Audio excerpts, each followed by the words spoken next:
سن لیں میں ڈاکٹر کی طرح پیشنٹ ٹریٹ کر رہا ہوں آپ کو، غور سے سنیں. افاقہ ہوگا آپ کے مسجد میں آنے والوں کو بھی افاقہ ہو جائے گا، غور سے سن لیں اور سن لینا. میری مسجد میں آنے والوں کو افاقہ ہے، آپ اپنی جو رانگ پوائنٹ ہے نا اس کو آپ درست کر لیں بس بات. اور پہلا مقدمہ پورا ہی نہیں ہوتا، بیچ میں چھلانگ مار دیتے ہیں. ساحل صاحب کو مکمل کر لینے دیں پھر آپ کی طرف دوبارہ. جی آپ اگر آپ بیچ میں بولے تو میں یہاں سے اٹھ کے چلا جاتا ہوں. مجلس کے آداب یہی ہوتے ہیں. اب ایک بندہ بار بار حملہ کرتے نا تو تیسری دفعہ سازش میں آتا ہو. پہلی دفعہ آپ کی غلطی، آپ نہیں سکھایا مجھے کہ اس طرح مطلب جب کسی بات کے اوپر بات ڈالنا، ورنہ میں تو خاموشی سے سن رہا تھا. آپ سیدھی بات کرتے رہے، میں خاموش. میں نے آپ سے کوئی بات کی ہے جو آپ بیچ میں بیٹھ کے بولیں؟ وقت کو تقسیم آپ کے پاس بھی پورا ٹائم ہے. جی ساحل صاحب. جی ساحل صاحب یہ رکے آپ کو کہیں سے لگتا ہے کہ یہاں پہ میری اور آپ کی بحث ہے؟ اب ادھر بات کریں گا. میری آپ کی بحث نہیں، لیکن جہاں پہ غلطی ہوگی تو پھر میرا حق بنتا ہے میں اس غلطی کوئی حق نہیں بنتا آپ کا کہ میری غلطیاں درست سر کریں. یہاں پہ بیٹھے ہوئے میرا حق بنتا ہے، میرے سامنے اگر کوئی غلط بات ہوگی تو میں as a debater as a مبلغ. اچھا آگے تھوڑا سا یہاں پہ ڈیبیٹ کے لیے بلایا آپ نے مجھے؟ ساحل صاحب دیکھ لیں اگر آپ کا ٹی وی کا ایجنڈا ہے کہ یہاں پہ ڈیبیٹ ہوا کرے میرے ساتھ ہر دفعہ، اس لیے بلا رہے ہیں. ڈیبیٹ نہیں ہو رہی، آپ اپنا نقطہ نظر نہیں کریں، ڈیبیٹ بے شک کریں. پھر ایسا کریں آپ اپنے نا کسی مفتی کو جو آپ کا اس کو بھیجیں کہ جو میرے لیول پہ ڈیبیٹ کر. ساحل صاحب آپ کو تو آدھی باتیں پتہ بھی نہیں. ساحل صاحب لیول میں دیکھ کے ہوں جناب. ساحل صاحب ادھر آپ میری طرف دیکھیں ذرا. آپ نے میرا لیول نہیں دیکھا. میں دیکھ لیا آپ کو نا میں پروگرام کے بعد دکھاتا ہوں اپنا لیول، ٹھیک ہے؟ جی جاری رکھیں. پروگرام کے بعد بھی دکھا لیجیے. جی میں دکھاتا ہوں آپ کو اپنا لیول. مجھے یہ بات بتائیں، آپ نے مجھے اس پروگرام میں کسی مقصد سے بلایا ہوا ہوگا؟ آپ کی گفتگو سن رہے ہیں، لوگ سن رہے ہیں. گفتگو انٹرپٹ کرنے کے لیے بلوایا آپ نے؟ چلیں میں آپ سے ایک سوال کرتی ہوں، بلکہ آپ دونوں سے ٹرن بائی ٹرن پلیز بتائیے گا روحانیت کے بارے میں. میرا یہ سوال جو نا سٹک ہوا ہے پچھلے 2 دن سے. پہلے اس اصلی مدعے کو نا ٹیبل سے ہٹائیں، آرام سے ہٹائیں، ایسے ڈسٹریکشن سے کچھ نہیں ہوگا. سر آپ اپنی بات کمپلیٹ میں کریں. کل بھی نا مکمل کر لیں ساحل صاحب، مکمل کریں. پتہ لبرلز جو ہے نا پاکستان کے جتنے بھی لبرلز ہیں جو ڈانس ڈرامہ کرتے رہتے ہیں، LGBT والے اور اور عورت مارچ والے، جب یہ میرے سامنے بیٹھتے ہیں نا اور میں دین کی بات بھی کر رہا ہوتا ہوں، وہ جب غصے میں آتے ہیں نا تو مجھے سمجھ آتی ہے کیونکہ میں ان کے خدا کو چیلنج کر رہا ہوتا ہوں. ٹھیک ہے، ان کو چھوٹا ایک اپنا خدا ہر ایک نے بنایا ہوتا. جب ایک بندہ دین کے نام کے اوپر نا اپنے آپ کو دیندار کہتا ہو اور میں اللہ اور اس کے رسول کی بات کر رہا ہوں اور وہ بیچ میں چھلانگیں مارنا شروع کر دیں، اور یہ ہر شہر میں ہو رہا ہے اور یہ صرف پاکستان میں ہوتا ہے بائی دی وے، اور کسی ملک میں نہیں ہوتا. آپ کنٹینیو کریں نا، جاری رکھیں. میں بھی اپنی بات ہی کر رہا ہوں نا صرف، میں اپنی بات ہی. ٹھیک ہے. تو مجھے سمجھ نہیں آتی کہ کون سی جگہ پہ ایک مندر ہے اور کس بت کو جا کے میں نے چھیڑ دیا. بس یہ مجھے سمجھ نہیں آتی. اس لیے پاکستان میں مسلمان جو ہے نا وہ دین سے بیزار ہو گئے ہیں. پہلے دن میں نے آپ سے کہا تھا مولوی کی پرفارمنس 0 ہے، اس لیے مسلمان پاکستان کا لڑکا دین سے بیزار ہو گیا. سائنس میں کیوں جاتا ہے وہ؟ کیونکہ نیوٹن کی پرفارمنس 0 نہیں ہے، فزکس کے پروفیسر کی پرفارمنس 0 نہیں ہے. آئنسٹائن اور برائن گرینز اور ڈگریس اپنے کام درست کر رہے ہیں. جب بات کرتے ہیں سینسیبل بات کرتے ہیں، چاہے وہ کہیں یار ہمیں جتنا آتا ہے اتنا نہیں بتا رہے ہیں، مگر بات سینسیبل کر رہے ہوتے. جتنی بھی بات کرتے ہیں وزن میں کرتے ہیں، جتنی بھی بات کرتے ہیں وہ ایمپتھی کے تقاضے ہوئے کرتے ہیں. جب مسلمان بولا ہے اسپیشلی پاکستان کا، اور جب دین کے اوپر بولا ہے، بلا شبہ کسی بھی لیول کے اوپر نے کرینہ مینٹین نہیں کر سکا. بد اخلاقی اس نے کی، بے وزنی قسم کی باتیں اس نے کی، غیر انکوہیرنٹ قسم کی گفتگو کرتا ہے وہ ہر دفعہ، ان لاجیکل قسم کی. سوال کچھ ہوتا ہے، جواب کہیں اور سے آ رہا تھا. جب بھی ہوتا ہے وہ کہتا ہے کہ میری بات نہ مانی تو تجھے کافر قرار دے دوں گا میں. لوگ ڈر کے اس لیے مسجد جانا ہی بند کر دیا انہوں نے کہ اب میں نماز نہیں پڑھوں گا تو میں نے ہاتھ ایسے باندھ لیے تو وہاں پہ میں کافر ہو جاؤں گا. And I am not even talking about ایک فرقہ، یہ چاروں فرقوں کے اندر یہ بیماری آ چکی ہے کیونکہ وہ کمپٹیشن میں آ گئے. مان ہی نہیں رہا پاکستانی مسلمان کے جب مفتوح قوم فاتح قوم کے انڈر آتی ہے. وہ گورے فاتح ہیں بائی دا وے اس وقت، ٹھیک ہے، کوئی آرمی سول فاتح نہیں ہے اس وقت، یورپین فاتح ہیں. انہوں نے اجازتیں دی ہیں تمہارے مدرسے کھلے میں، کوئی مان ہی نہیں رہا. یہ اگر اجازتیں بند کریں تو یہ ہم بعد جماعت کیا اکیلے میں بھی نماز نہ پڑھ سکیں. یہ ہمیں کوئی بتا نہیں رہا. اپنے آپ کو پتہ نہیں کون سے 30 مار خان سمجھ کے ہم بیٹھے ہیں کہ ہم کوئی بہت بڑے مفتی ہیں یا علماء ہیں اور ہماری کتابیں چھپتی ہیں. ایک ایسے چٹکی میں ایک پرنٹنگ پریس ہی بند کر دیں گے. ان کا تو بس نہیں چل رہا ہے. قرآن اللہ نے قرآن اپنی حفاظت میں رکھا ہے، تو قرآن بھی بدل دیں یہ لوگ. توبہ.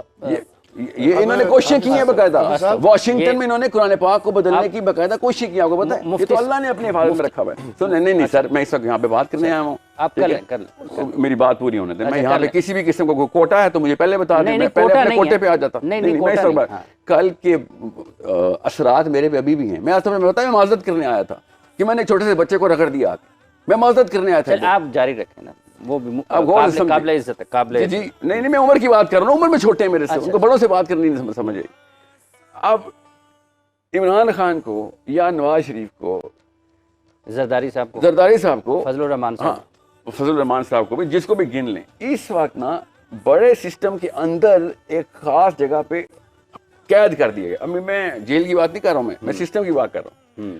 وہ سسٹم کہاں سے چلتا ہے ہمیں پتہ ہے, یو تھنک ہمیں نہیں پتا, آپ کو بھی پتہ ہے, مجھے بھی پتہ ہے کہ کون سی جگہ کے اوپر تالے کھولیں گے تو ہمیں بھی آزادی ہے, یہ ہمیں بھی اپنی مرضی سے اپنے بندے اپنی مرضی سے چن لیں گے. پوری عوام پاکستان عمران خان کے ساتھ ہے, کوئی بچہ تو نہیں ہے ادھر, مگر نہیں جیت سکتا عمران خان کیونکہ اجازت کہیں اور سے منع ہوئی بھی. بالکل اسی طریقے سے اب آپ کو پتہ چلتا ہے جب سیاسی لیول کے اوپر ہمیں اجازت نہیں ہے تو آپ سمجھ رہے ہیں مدرسوں کو انہوں نے الاؤ کیا ہے, جو کہ اصل میں قرآن پاک کو پروجیکٹ کرنے کی اصل میں انسٹیٹیوٹ ہے.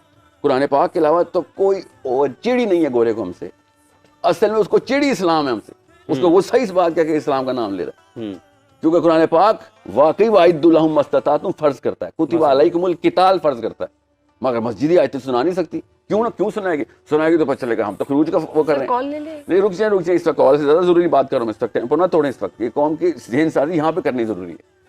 اگر خان صاحب اپنی مرضی سے وزیر اعظم رہ نہیں سکتے, یار پاور میں سے نکلے, نواز شریف صاحب اپنی مرضی سے وزیر اعظم ٹھہر نہیں سکتے, تو پھر یہ سسٹم کوئی اور چلا رہا ہے نا. تو بالکل اسی طریقے سے آپ کیا سمجھ رہے ہیں مفتی صاحب اپنی مرضی سے مفتی ہیں؟ بالکل بھی نہیں, پڑھ کے بنے ہیں. ہاں پڑھتے تو وہ بھی سیاست پڑھ کے سیاست میں آئے تھے. خان صاحب واحد پڑھا لکھا سیاستدان آیا تھا ان کا, وہ پڑھنے لکھنے سے کچھ نہیں ہوتا. آپ دیکھیں پولیٹیکل باؤنڈریز کدھر سیٹ ہوتی ہیں. پاکستان کا پارلیمنٹ اتنا پولیٹیکل پوٹینشیل نہیں رکھتا جتنا پاکستان کا مدرسہ رکھتا ہے. لاکھوں کروڑوں لوگ مدرسے سے اٹیچڈ ہیں, کسی بھی فرقے کو اٹھا کے دیکھ لیں. ایک کال دینے کی باری تھی, بل پاس ہو سکتا تھا, تو انہیں صحابہ کا بل پاس کس نے کرایا تھا؟ پارلیمنٹیرینز نے؟ جی نہیں, مدرسے نے پاس کروایا تھا. LGBT کے خلاف بل کس نے پاس کرایا تھا؟ پارلیمنٹیرینز نے؟ بالکل بھی نہیں, مدرسوں نے پاس کروایا تھا. جب پاور استعمال کرنی ہوتی ہے نا, پیچھے سے جو بھی اجازت ملتی ہے پاور استعمال ہو جاتی ہے. مگر جب میں نے کہا فلسطین کے لیے بل پاس کراؤ, آرمی بھیجو ادھر, مدرسوں نے کہا نہیں یہ تو خروج میں آ جائے گی بات. پتہ کسے خروج کہتے ہیں؟ حکومت کے خلاف جاننے کو.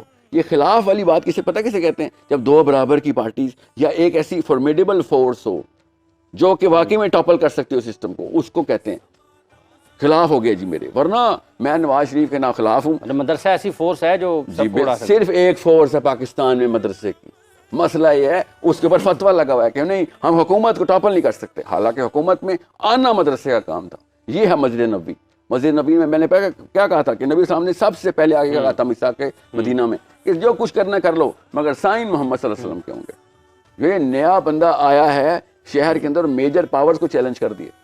یہ آپ کر کے دکھائیں کسی مدرسے سے. چلیے مجھے کنونشن سینٹر میں فلسطین کا وہ ہے, آج بتاتا ہوں نا آپ کو, آج کتنے بندے مرے ہیں فلسطین میں, آپ کو پتہ ہے؟ نہیں پتہ ہو سکتا. کون الیکشن جیتا ہے کون ہارا یہ ہمیں پتہ ہے نا سر. نہیں آج فلسطین میں کتنے, ان کو مدرسے کو تو کبھی بھی نہیں پتہ ہو سکتا فلسطین میں کتنے بندے مرے. سنیں نا میں آپ کو کیوں بتا رہا ہوں, جب فلسطین کا اصل میں معاملہ ہوا تھا کنونشن سینٹر سارے علماء گئے تھے.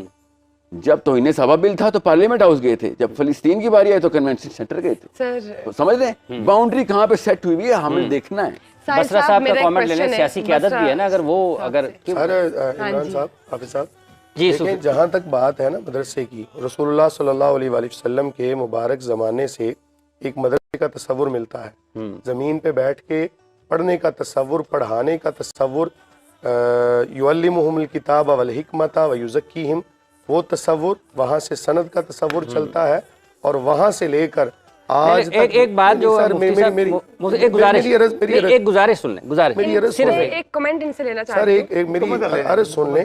جو اعتراضات ہیں نا, شاید ان کے ذہن میں کوئی ہوگا کہ مدرسہ کو پتہ نہیں کوئی باہر کی کوئی طاقتیں چلا رہی ہیں. یہ سوال یہی ہے, یہی سوال ہے نا, تو میں اس کو کلیئر کرنا چاہتا ہوں. سوال یہی ہے. دیکھیں میں چونکہ بچپن سے لے کر تو اب تک مدرسے کا طالب علم رہا ہوں, اور اسکول بھی پڑھا ہوں الحمدللہ, سائنس بھی پڑھا ہوں, اور یہ ساری تعلیم حاصل کرنے کے بعد یہاں تک پہنچا ہوں. اس لیے کہ اس میں زیادہ مین کردار میں سمجھتا ہوں مدرسے کا ہے. اس لیے رسول اللہ صلی اللہ علیہ وآلہ وسلم کے مبارک دور سے یہ سلسلہ چلتا آیا, صحابہ کرام علیہم رضوان کے دور تک, وہاں سے چلتا ہوا تابعین, تبع تابعین, علماء صالحین, اور یہاں تک ہم جب ترمذی شریف پڑھتے ہیں, میں ایک مثال کے ساتھ سمجھاتا ہوں, مزید مسئلہ واضح ہو جائے گا. ہم جب ترمذی شریف پڑھتے ہیں نا, تو استاد صاحب ہمیں حدیث بیان کرتے ہیں کہ یہ حدیث ہمیں بیان کی ہمارے استاد جن کا نام فلاں ہے، ان سے حدیث بیان کی جن کا نام فلاں ہے. اچھا ایک لڑی ہے، ایک لڑی ہے. دیکھیں نا، میں نے پڑھا اپنے استاد صاحب کے پاس 2 زانو ہو کے، انہوں نے اپنے استاد صاحب کے پاس پڑھا 2 زانو ہو کے. چلتے چلتے کوئی تقریباً کوئی 26 یا 27ویں نمبر پر نبی کریم صلی اللہ علیہ وآلہ وسلم کا نام آتا ہے کہ جنہوں نے بالمشافہ ایک دوسرے کے سامنے بیٹھ کر ایک دوسرے کو پڑھایا اور آگے پڑھانے کی اجازت دی. اس کو کہتے ہیں مدرسہ. بلڈنگ کا نام مدرسہ نہیں ہے، فنڈنگ کا نام مدرسہ نہیں ہے. ہمارے تو بہت سارے ایسے اسلاف ہیں کہ جنہوں نے ساتھ کھیتی باڑی بھی کی. علامہ قدوری علیہ رحمہ ہے کہ جو ہانڈی بنانے کا کام کرتے تھے، ساتھ اپنا کام کیا، ساتھ شاگردوں کو بٹھایا اور ساتھ ان کو دین کی تعلیم دی. ادھر سے بیل کے ساتھ ہل چلا رہے ہیں، شاگرد کتاب لے کر ساتھ ساتھ چل رہے ہیں، دین کا علم حاصل. مدرسہ اس چیز کا نام ہے جو اچھا بصرہ صاحب کو شامل کر لیں اگر آپ اجازت دیں تو.